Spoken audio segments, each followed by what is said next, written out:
আসসালামু আলাইকুম সবাইকে। দেখতে পাচ্ছেন আমার আম গাছটি সিডনি অস্ট্রেলিয়াতে আমার ছোট্ট একটি আম গাছ। আজকে আমার মনটি ভীষণ খারাপ, কারণ আমার বাচ্চারা আমি যখন বিকালে ঘুমিয়েছিলাম ওরা দেখি সমস্ত আম পেড়ে ফেলছে। পেড়ে গিয়ে আমাকে ডাকতেছে, মা ওঠো, তুমি দেখো তোমার জন্য কত আম পেড়ে নিয়ে আসছি, তুমি তো খুবই পছন্দ করো টক আম।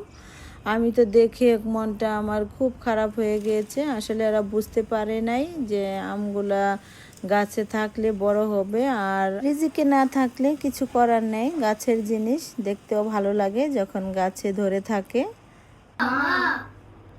আম পেড়ে নিয়ে আসছি। হ্যাঁ দেখো, দেখতে পাচ্ছেন আমগুলো একদম তাজা। আসলে এই গাছের আম অনেক বড় বড় হয়। আসলে এই ছোট আমগুলো দেখে আমার মনটা এত খারাপ হয়ে গিয়েছে। আমি অনেক বকা দিয়েছি আমার বাচ্চাদেরকে, বকা দিয়েও আমার নিজের কাছে মন খারাপ লাগতেছিল যে এরা অনেক আনন্দ সহকারে আমগুলো পেরেছে আমার জন্য। আসলে ওরা মনে করছে মা মনে হয় অনেক খুশি হবে। এগুলা কি করছো জোয়া যাবা? গাছের সব আম পেড়ে ফেলছো তোমরা।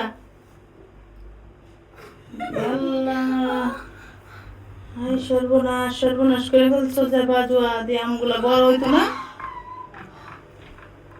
এই আমগুলা বড় হইতো, বড় হইলে পাকলে তোমরা খাইতে পারতে। কি করছো এখন? তোমাদেরকে কি করতে হইবে বলো? খেয়ে হবে,